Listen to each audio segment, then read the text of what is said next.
Hello and welcome, everyone. This is Nicholas Hall, founder of Graham's Foundation. I'm here today with Jamie Rose, founder of Lambie's Love. Hey, Jamie. Hi. Hi, it's great to meet you. Thank you so much. Same with you. And so, yeah, honored and grateful to be here. Absolutely. So, if you wouldn't mind sharing with our preemie parents and our listeners a little bit more about yourself and your journey and the inspiration behind Lambie's Love. Oh, sure. Thank you. I founded Lammy's Love in January of 2024. My daughter, Catherine Rose, was supposed to be born in December, December 5th, and she came super early in August. And so those just are not really great odds, worlds apart, really, from December to August. Yeah. But grateful to have her for the 8 days that I did in the NICU.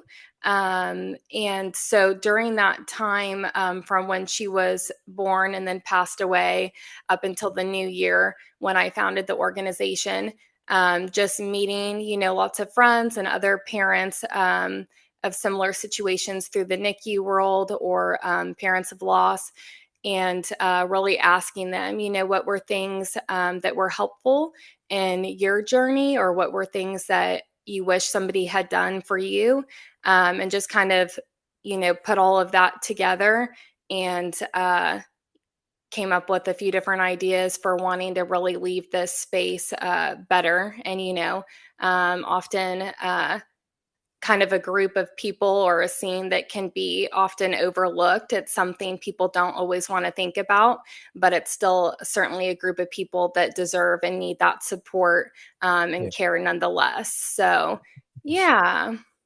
Absolutely. Tell me about so I want to, I certainly want to know more about Lammie's Love and what you're doing to make a difference for those families going through the bereavement process. But can you share with us is there anything more, I guess, that you'd like to share about your journey beyond beyond sort of what you've shared so far? Is there anything more that I guess that you personally what was helpful, what made a difference, and perhaps where you saw the opportunities in your own experience. Sure, definitely. So, my pregnancy journey was pretty complicated. I feel like I had almost every complication or alarming symptom that someone could have, and so there were many times going to the ER pretty early, and it wouldn't look like things were gonna be going well, but somehow she stayed with me, and we kept going, and so I remember that feeling, being earlier, maybe around 18 weeks, and thinking at that time, I loved my daughter just as much then as I do now, but counting down until I had made it to 20 or 22 weeks, whatever it was that they told me, there would be a chance they could do something. Because I remember those frequent hospital unexpected visits that would come up in the middle of the night or whenever. And I would say, well, what happens, if she is born this early? And during certain times, there's not really anything they can do. And so definitely my heart goes out, to earlier losses. I remember that, thinking that Yeah. was going to be my experience, and same with, later losses. And, it's hard no matter when that happens. But so during that time, I ended up being able to make it to 23 weeks and 6 days, is what I was on paper. I had always thought that I was a little bit further along. So I always kind of rounded it up one day apart and would just say 24 weeks to make it easier. But I remember whenever I went to the hospital a week before I ended up going into preterm labor, they had said, you're going to be here for a long time, as long as we can keep you for, that could be weeks or months, but you're not going anywhere. You're here, you're in good hands. And so that week went by, and then all of a sudden my water had broke, and I had to have an emergency C-section.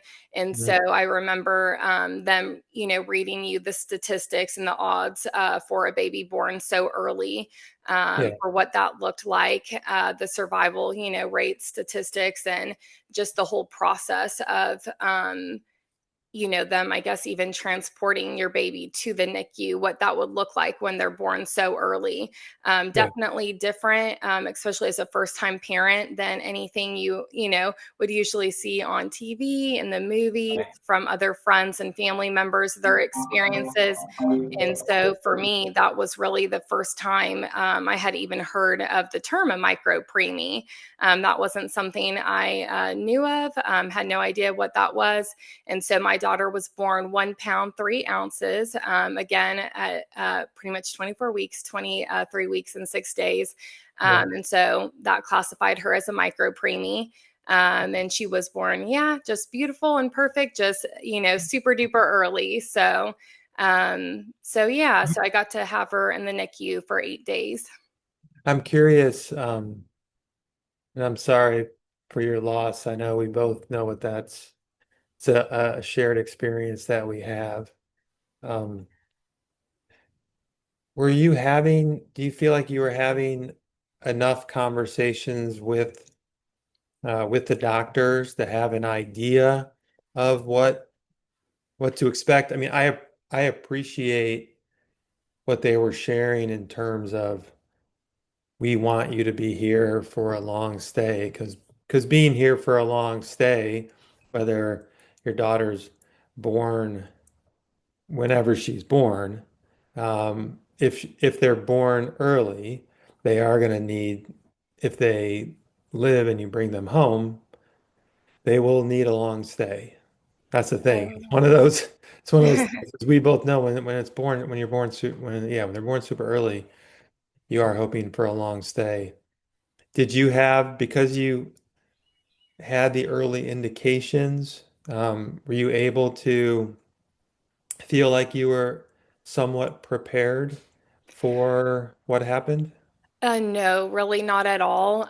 So it was an interesting journey for me. So I actually started off at a different hospital than where I delivered at. Um, and that's where I had gone to the ER there, at that hospital with my original doctor. Um, and things just continued to not always look great, or um, kind of, maybe they're, at some point it's really hard to pick, as a new parent, you're thinking, do I pick almost the poison I know versus one I don't know and go start over somewhere new? But sometimes you realize, that's probably the best decision for me to go somewhere new. So I actually ended up going to a new hospital the day that I was admitted long term there, and where I delivered at. And so I was in the process of switching to a doctor at that new hospital. And actually, the day I went into labor was the day that they were going to wheel me down over to his floor and have my first appointment with him. So I didn't actually meet him until after my daughter was born and passed Yeah. away. But the team that I had was really amazing. The moment I got there, they offered me all the different options as far as, injections to speed up their lungs. But with anything they offered, it was never,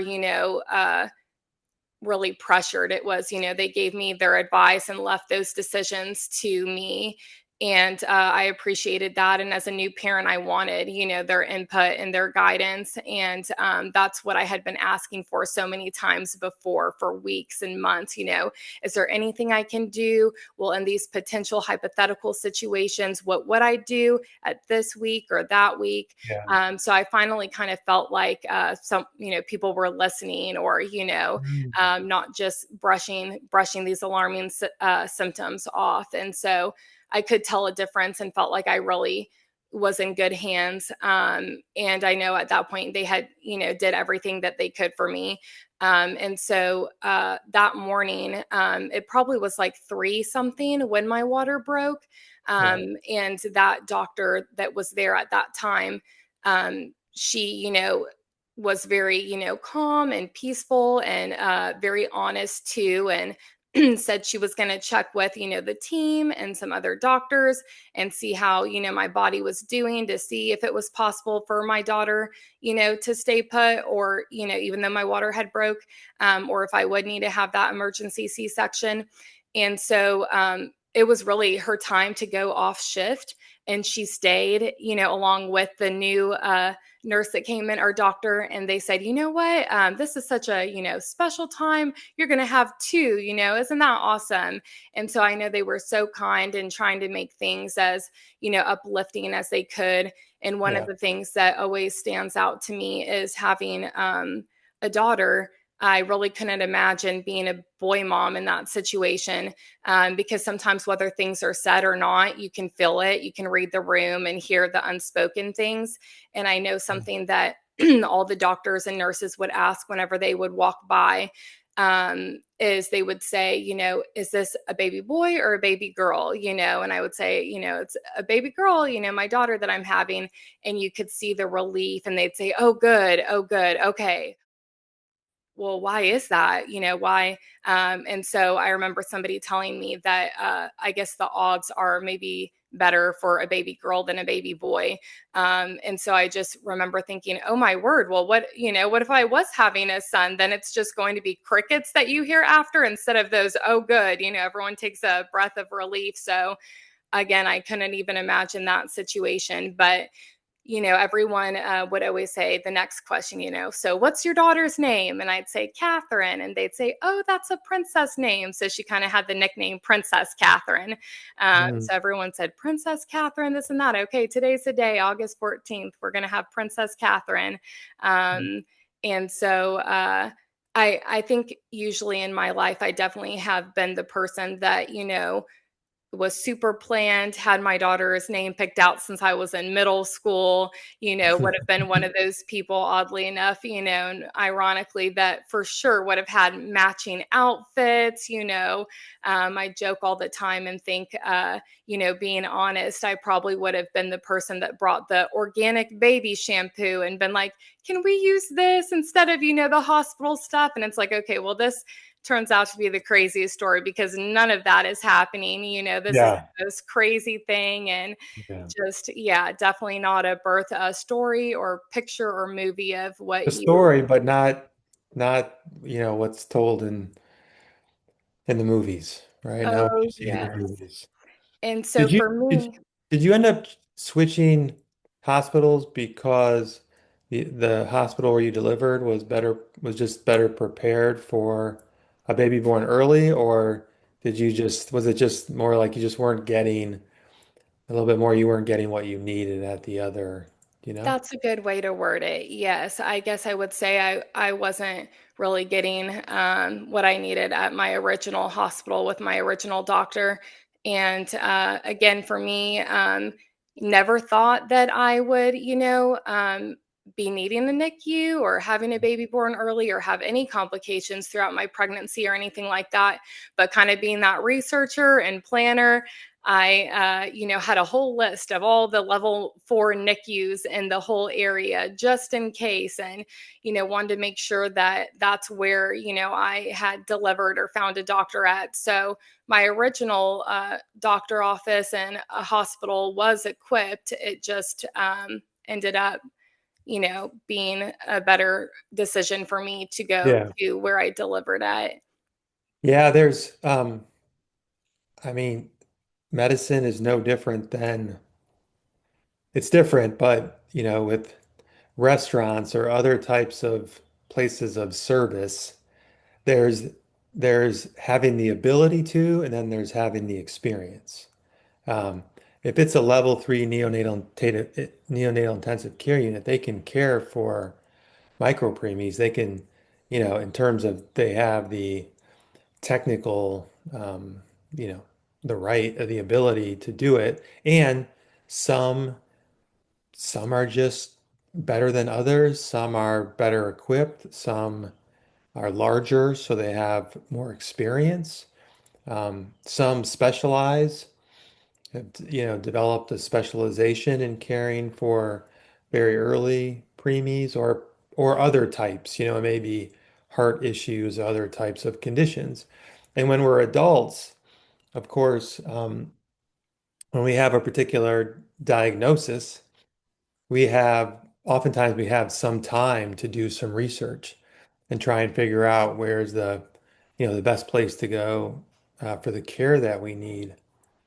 But oftentimes with premature birth, you don't get a lot of heads up. And even if you get a lot of heads up, chances are you and people in your family don't necessarily have a lot of current relevant experience. So, Absolutely. so I've been through it. So I could do a little research and make contacts and probably find, the top couple of places to have a micro preemie in the Dallas-Fort Worth area. But if you asked me that before having gone through the experience, I wouldn't what questions do you ask? How do you determine, where do they have a specialty or a particular experience? So I know that's a challenge for a lot of parents. Um, so your baby born at 24 weeks, um, and yes, girls do better. As I understand it, their lungs develop sooner than boys, and so that's one of the key things for babies to ultimately develop. It's like they have to eventually breathe on their own, right? Absolutely. Um, what was I guess after your daughter Catherine was born, did they have a particular did they have a any sort of prognosis? Did they give you any? I know that ultimately you find out that the days and weeks, yes, they matter, but every baby born has developed to a certain point, Right. and that some are just more developed than others, regardless of what the weeks or days. So just kind of, did they give you any sort of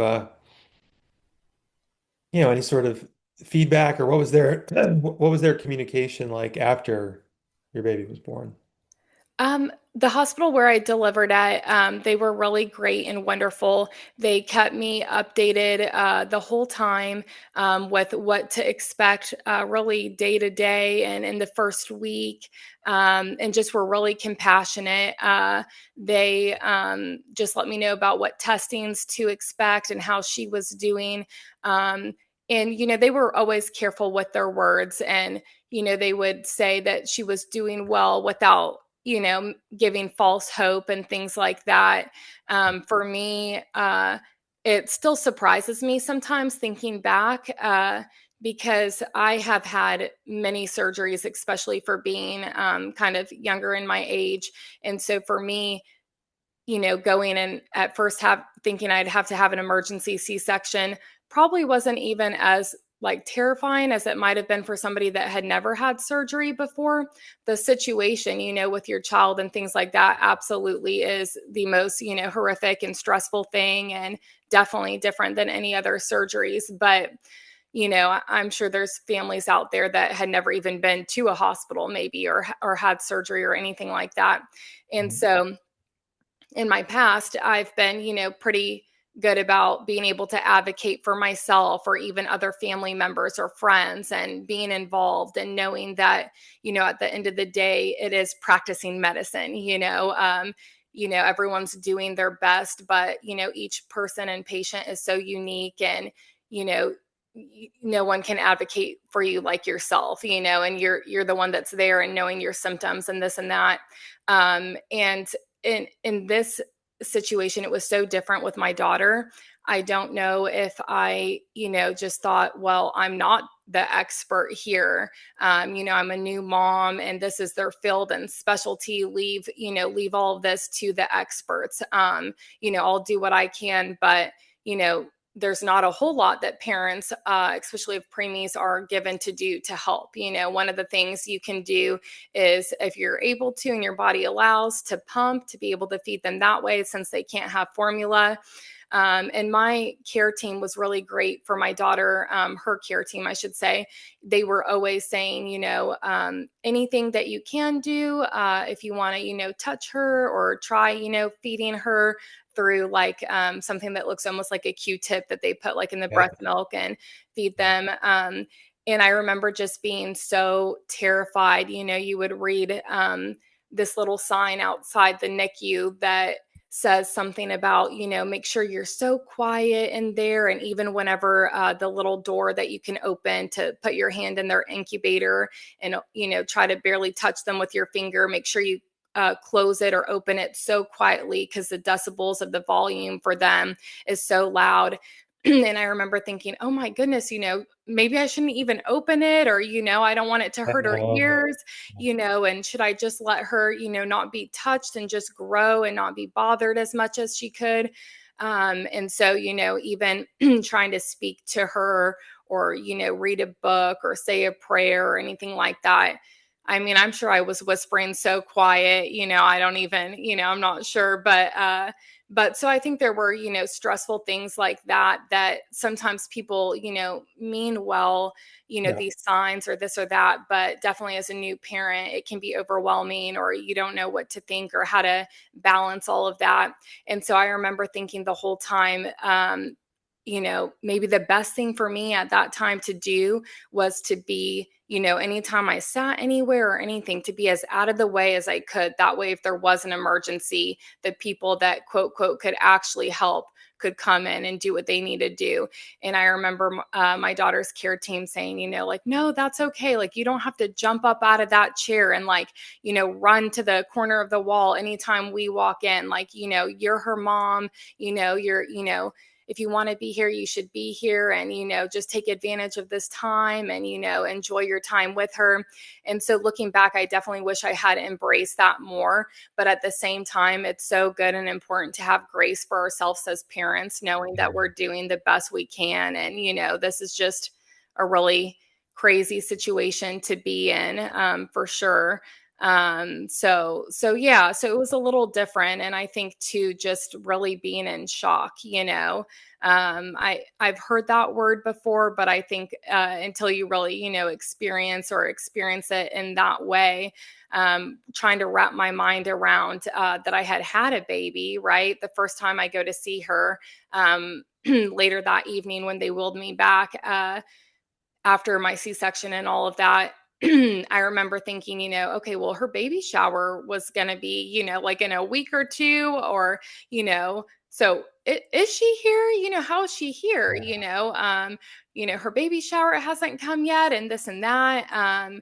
And so I think, between that and just having surgery and, hearing those statistical odds of the survival rate and trying to balance and navigate all of that, along with trying to be strong, right? As parents, you're like, I don't want to cry in front of my baby. I want to smile or be happy. And so it is hard, going down the halls of labor and delivery after you've had an emergency surgery, using your arms, trying to, as if you're jogging, like as much help as you can get just to even walk down to the NICU, and, walking past the doors of many other families excited with their new one, getting to hold their little one or feed them or have all their family visit, is definitely different. It's just a whole different world there. And so you try to be as positive as you can, but it's for sure overwhelming, to say the least. Yeah. There's no amount of information or education or preparation that I think that's going to prevent the real human just experience of feeling everything that you just shared, all the feelings um, that you felt. It's and yes, having compassionate doctors and nurses makes, a huge difference. There's so many things that can help, can make a difference. And with all that, it's still going to be scary and overwhelming, and that's to be expected in that kind of a situation. Oh, yeah. And I think that's probably the first time I really understood how they say you can have two emotions, even if they are conflicting at the same time. Just like they say you can have grief and love at the same time and hold that in your heart. I Yeah. remember that feeling of there's nowhere more that I want to be and don't want to be than in the NICU. I love seeing my daughter. I just want to be, by her side. But at the same time, it's so challenging to watch your child with all the wires and tubes and medical things going on. And so it's kind of the word, bittersweet. It's a joy, but it's a pain, a Yeah. heartache at the same time. So that was new and interesting and part of the journey. And at the NICU that I delivered at, which was amazing, at the time, they didn't have those rooms that you could stay in. So I had to travel back and forth like 3 times, a day, going from home to up there visiting her. And then sleeping back at home. But, as soon as in the morning or afternoon or evening, going back up to visit. And they have a whole area now for families to be able to stay, which is great and amazing. But at the time that I was there, that was, part of my journey and experience too, that might be relatable or different from certain Yeah. families. So, I visited enough neonatal intensive care units to know that no one is the same. Some felt like I was at, the Taj Mahal. It was so fancy. And some, like the one where I was, in a community hospital setting and there was no family lounge. We didn't have lockers. We didn't have it, nothing separate. So kind of runs the gamut. Um, when your daughter Catherine passed, did you have were you aware? Did you have time? no, Or was it kind of a sudden?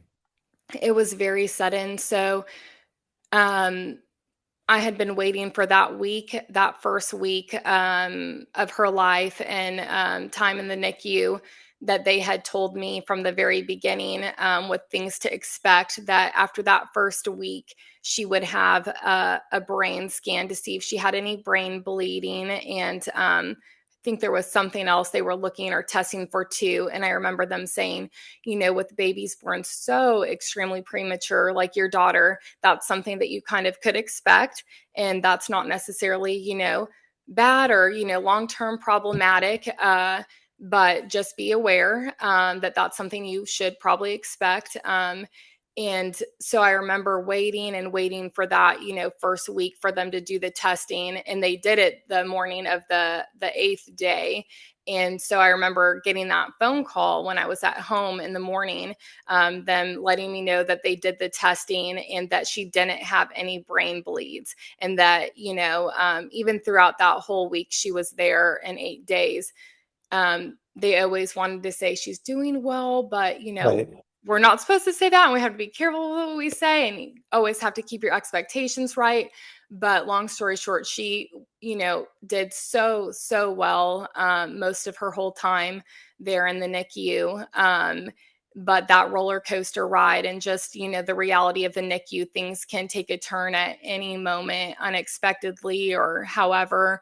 And so I remember being on top of the world, in the morning, getting that phone call, feeling like I just was on the highest mountain that could ever exist, and just so overjoyed and really finally felt like, okay, my shoulders can come down from my ears and from my neck. I can try to take a breath, and it's been a whole week. I didn't want to let myself believe she could be okay, or and so I think that was the time I finally did that, and went to visit her in the morning, went to visit her in the afternoon. And even in the evening, I had just left her and went home to make dinner. And I remember in the middle of cooking, the hospital called me and they said, hey, we just wanted to see where you were at right now, and let you know that your daughter is not doing great. So you want to come here, as soon as you can, like immediately. She's going to need to have emergency surgery. I believe that her intestines had ruptured, is what they were saying, which can lead to, the neck infection and things like that. And so I remember I said, okay, I will be there right now. And I remember they had said it like two more times. And they said, okay, so you're going to hang up the phone and you're going to get in your car and you're going to drive right here. And I said, yes, like, of course, you just told me my daughter needs surgery. I'll do that. And they said, okay. And then they said it again. So you're going to hang up the phone and you're going to come right here. And I said, yes, I will. And I hung up the phone and you know, why in the Yeah. world when somebody say it like that and three times, this is not good. And so I got there right away, went straight there, and I remember they, gathered me in a room off to the side to wait for, if I, had requested like a chaplain to come, or, some other nurses or doctors to give us an update, because they went straight into doing that surgery there.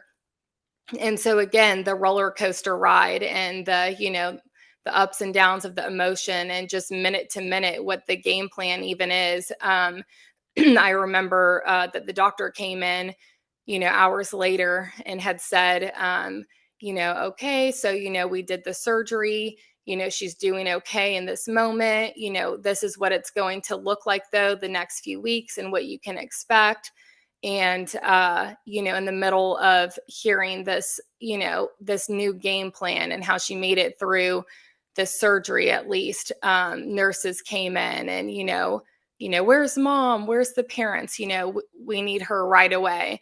And she just was taking a turn and it was not good at all. And so, yeah, being rushed over to her NICU pod area, and just, uh, you know, um, Mm. her declining really, more and more. Mm. And so, yeah, so it definitely is something you're, not prepared for. And even minute to minute, moment to moment, it can drastically change from being okay or thriving, doing well, to not good. Yeah. I tell people it's like your life is on hold. Um, and it is, it's the yin and the yang, and it's literally, it is, you really get present to the minute by minute, experience of life. Oh, yes, absolutely. And Yeah. so for me, the first time I actually was able to hold her at all was actually after she had passed away. So with babies born so early, and for micro preemies, a lot of times parents and families aren't able to really hold them or touch them or things like that. And so that was the first time I was able to hold her. So. Mm. And how, again, I'm feeling for you. I'm feeling it. I know what that's like. Uh, what was your experience at, thinking back, just, giving you the space and time to to hold your daughter, and how, I guess, did you feel supported? Did you feel, what was helpful? And again, is there any sort of lessons learned for yourself or perhaps for others, if any? I remember that time. It felt like hours and hours and years of my life, as she's passing away. I'm not sure if the reality was it was just 1 hour of that going on as they're, doing resuscitations and things like that. Um, or how long it was, but it felt like, and in a sense it was a lifetime, right? And so I remember thinking that I had wished that during that time I really was able to be making some sort of memories or, bonding with her. And, had I been able to read her, a baby book, that wasn't something I ever did, um, while she was alive or in the NICU there. And just other things like that, around you for, trying to have meaningful items of comfort and care. There, I had no photos, no family photos, no, stuffed animal or blanket, no music playlist, a book, even family members to some extent. It definitely is, you know, an interesting thing having a baby born so early and unexpectedly going to the hospital, and the NICU, just not having anything. And so, what do you do with all that love? What do you do with that grief? And, trying to make the most of that time that's so short that you have with your child right then, is something that's really hard. And so that's one of the reasons why for our bereavement boxes, we have the items that we do inside and why we donate them up front. That way, during that time when nurses and staff, are realizing it's time to say goodbye, they can bring that out to families for them to start using right away. Was something that, I had wished that Hmm. maybe, was just better in standard bereavement care all throughout, nothing against my hospital, but just Yeah, the way yeah. that things had standard been done really before. Um, but I know that they were really great and they had said, you can stay here all night because it almost, I think, was getting close to midnight by the time she passed away, Yeah. maybe an hour before that. And they were saying, take, all the time you need. And I just remember having felt like, Mm. the world is standing still. You feel so almost like empty and in disbelief. And this is, I'm sure part of you is kind of, thinking, can I even like barter, at all with life or world or, God or whoever for each person, and, thinking, is there anything I could do? Is there anything I could trade? Is there anything to make this not real right now? If I close my eyes and think of something or picture something or Mm. anything, is there any way for me to make this not real? You don't want to, accept it, but part of you is still trying to be strong and then trying to think. Your brain's going 100 miles a minute. Okay, what do I need to do? How do I, fit a lifetime of moments and memories and hopes and dreams into 30 minutes or an hour or whatever it is? And so I had wished that I, was able to hold my daughter when she was alive. And, I wish I was able to read to her and things like that. And even, my experience of getting to hold her, a baby so teeny tiny, 1 pound, 3 ounces, especially after going through so much, resuscitation and CPR and things like that. They're pretty fragile, to say the least. And so it was difficult to try to hold her or really embrace her. And so that's another reason why we have blankets in our bereavement boxes to be able to kind of cushion up under them. Or if you are passing around your baby from, one person to another, it just can really hold them better and be able to snuggle them or, be close to them. Um, so yeah, things you learned that, you wish you had, or, Yeah. Could you yeah. share with us, obviously, when people go through experiences, they can really be transformative and obvious, and you are clearly inspired to want to make a difference for future families, recognizing that despite everything that modern medicine can do, it's not gonna keep this from this is gonna happen to future parents because you know Yes, having babies is a dynamic, miraculous, but dangerous uh, proposition. So it it is. tell me more about, yeah, the inspiration for Lammie's love and and of course how it is what it is you're doing and how you're doing it. Sure, thank you. So, One of the things, even though, didn't really have any items of comfort or care there during that time of her passing or even stay in the NICU, I had a friend that had picked out a stuffed animal pair that they were going to give to me later on for me being at home and my daughter being in the NICU. And so they're almost like a little matching pair or pair that, their arms can Velcro and hug each other or something like that. And so the idea was that one would stay with my daughter in the NICU and the other little stuffed animal would be at home with me and we would still be connected together.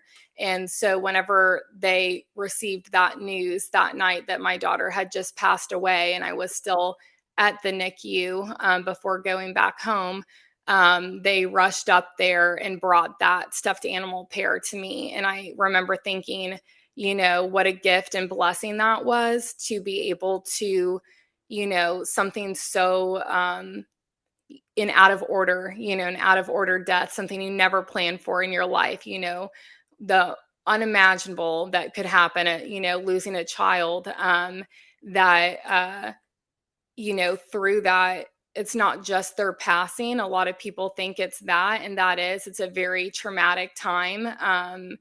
But also having to, leave your baby there after they pass away and go back Yeah. home was really just so challenging for me, because I just remember always thinking, it doesn't matter where you are, even at a doctor office, you wouldn't leave a baby by themselves, you wouldn't this and that.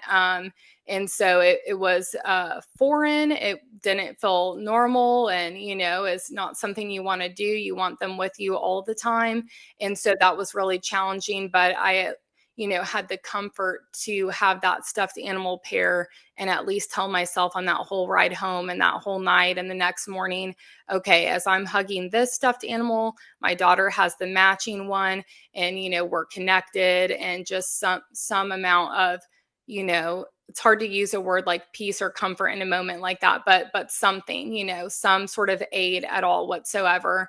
And so that really was the inspiration behind Lambie's love, was to have, because the stuffed animal pair was a lamb for me and my daughter. I have the white one, that's our mascot, Lambie, and then my daughter is Mhm. buried with the pink one, the pink matching lamb. And so that's where we get our name from, and why in every bereavement box that we have a stuffed animal pair there. And we always say there's no right or wrong way to use any of the items in our bereavement boxes. We have ideas and inspiration for how we think they can be helpful, but any which way a family or parents want to use them is just fine. And so in our bereavement boxes, we have stuffed animal pairs, a baby dedication book, we call it, that they can read to their baby, as they're having to say goodbye or even afterward, an adult self-help grief book, to learn how to navigate, a life with grief. And we have a pocket token. It looks like a little quarter on a keychain, that you can easily put in your pants pocket as you go back to work, on your car keychain, even on a existing sibling's backpack as they go back to school, or however. Yeah. Blankets we had talked about, and the bereavement boxes themselves to be able to hold items of the babies from, maybe baby shower cards or sympathy funeral cards, or, their items and belongings from the NICU. And so we have boxes for girls, boxes for boys. We call it a gender neutral backup box in case the hospital runs out of one or the other. Then they have one that, is a neutral theme. And we have boxes for twin families as well. And so we just wanted to be able to donate them up front to all of the hospitals that we're at. That way they can really use them in real time, and to, try as much as possible to make those memories and just reduce a lot of the trauma. Yeah. And are you working primarily with neonatal intensive care units in the Dallas Fort Worth area at this time? We are, yes. We're in over 14 hospitals around Dallas, Fort Worth, in surrounding areas, the NICUs, level 3 and 4, mostly level 4, but some level 3 NICUs as well. And we do have the capability, though, to ship or donate or deliver out of state as well. If there's families or NICUs that are interested, we're glad to, have the boxes to help as many families as we can all over. Yeah. I know the cost of shipping ain't free, as they say. Oh, So, yes. and with the boxes and all the wonderful things that you have included, I know that's something you have to consider when working with neonatal intensive Yes. care units outside of your out Oh, of your yes. local area. And that So, was another thing too for us, especially me having a micro preemie. I remember seeing photos of, which is really funny because I had many experiences in the childcare world, and having a younger sibling even, used to be called like the baby whisperer. And so I could tell you exactly how old the little one was, by looking at them. And after having my daughter, every baby looked like they were giant, or a year old when they're a right, few months old. And so right, trying to be, thoughtful and consider families like that. Obviously, not every family in the NICU has a preemie, but yeah, a lot or some of them do. And so trying to make sure and gauge the items we put in there being the right size for that too. So for like a stuffed animal pair, not, trying to find one that was, so huge that it overtook, the yeah, baby or by yeah. them. And so, yeah. Right. And what have I guess some of the things that some of the surprises of founding Lambie's Love and just getting out there and doing the work that you're doing. What have been some of the pleasant surprises and some of the if have there been any unforeseen challenges that you didn't expect? There's been a lot of challenges, certainly. I think sometimes doing, um, heavy and hard work and trying to do something beautiful that's really helpful and needed, you would think it would be a lot easier going to some extent. But I've learned that people want to help, they just don't always know who or what even exists to help or what a great thing is. And so, working on sharing about our organization and spreading the news of what we're doing and what we're our mission, and trying to help families in that way is Yeah. an important thing, because people can't help if they don't know about you. And so there's been challenges there. um, Yeah, and just some of the, with starting a not, I mean, starting a nonprofit, right? oh One thing that I know a lot of people are inspired after they've been through an experience, they want to make a difference. They want to do something so that families that come after them, have somehow, a somewhat better, slightly or incredibly greater experience than themselves.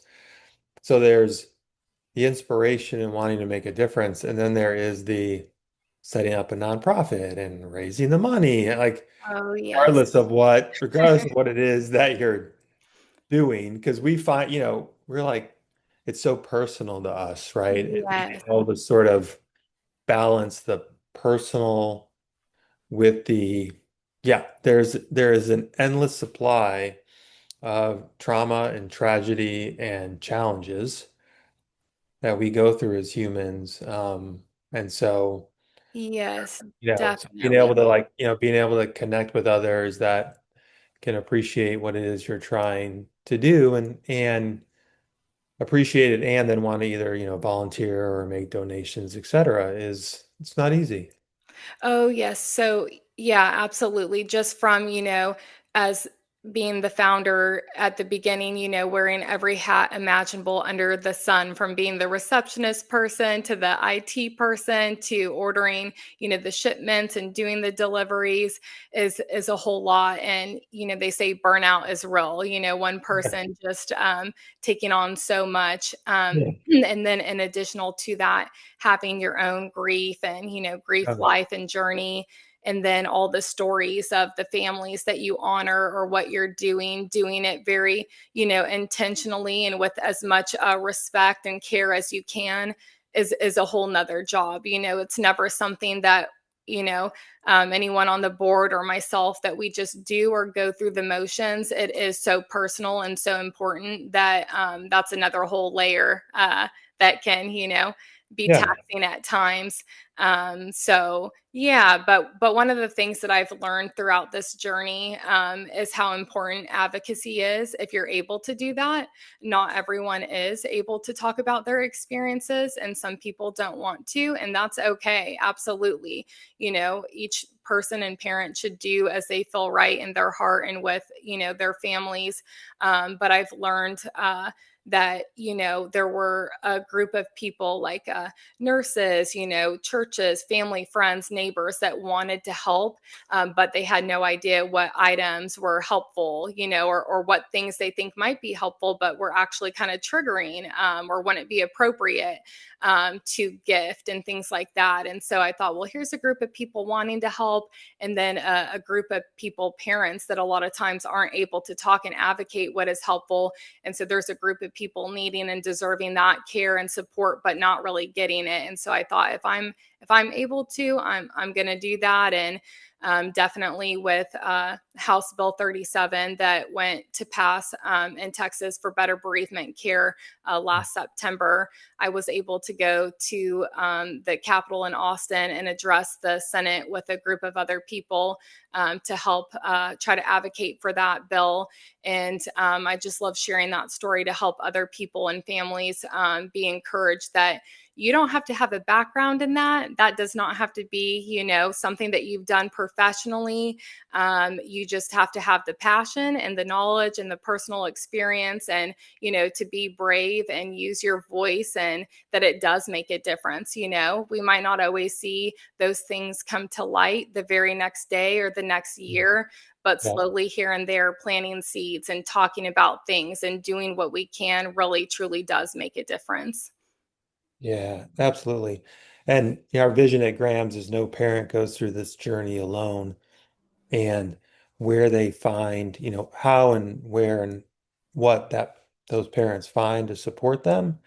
We're all different. We all find different ways to support those families going through that journey. And so you obviously, Lambie's Love, I think of Graham's as it's this safety, the parents are flying on the trapeze and there's this net that exists, but they don't know that they're not aware of the net because how could they? They weren't planning on flying on that trapeze. Oh, yeah. And that, so we're all Graham's and Lambie's Love. We're all we're a little contribution to that safety net. And, we're going to have an opportunity to make a difference for families when they need it. We don't know Oh, when they'll need it, but we know that they'll need it. absolutely. That's what we would always say and share too. We would always say, we wish there wasn't a need for our organization to exist, but the reality is there is. And so, because there is a need, we're Yeah. glad to be here to help. But we wish, that we weren't, and it was a different world and life. But that's one of the things too that I think has been really special is, sharing our stories and having the chance to do that when we can. There's things that you forget even from your own journey sometimes. And when you hear other people share things, it's like, oh my goodness, that was part of my story too. Or, being able to word even sometimes how you felt can help put a word to a feeling for another parent or person struggling to communicate or figure out or even process, how do I put this into words, what I was feeling or experiencing to help their support system really understand them better. And something from the beginning that I saw pretty frequently was existing parents. Who had been in this world and on this journey for a while, talk about the support and care that would come in initially, and then it would kind of trickle off, or they would feel like their family or their child might have been forgotten about or overlooked. And so that was one of the things too with our organization and charity that we wanted to do. Our bereavement boxes go to help new families of loss, and with each donation we make it in honor of an existing family of loss, because we want them to know that, you know, your little one is always remembered and loved and celebrated no matter how long it's been, and that every life does make a difference. Yeah. I know you're going to be recognizing Graham's Foundation later this year, and we really, Graham and Graham's Foundation, we really appreciate that. Oh, it's our joy and honor. Thank you. Yeah. And well, thanks, Jamie, for taking the time with Thank me and you, with us Nicholas. today and sharing your story and your journey and what you're doing to make a difference for families out there. We really appreciate it. Thank you too. And yeah, thank you to everyone at Graham's Foundation.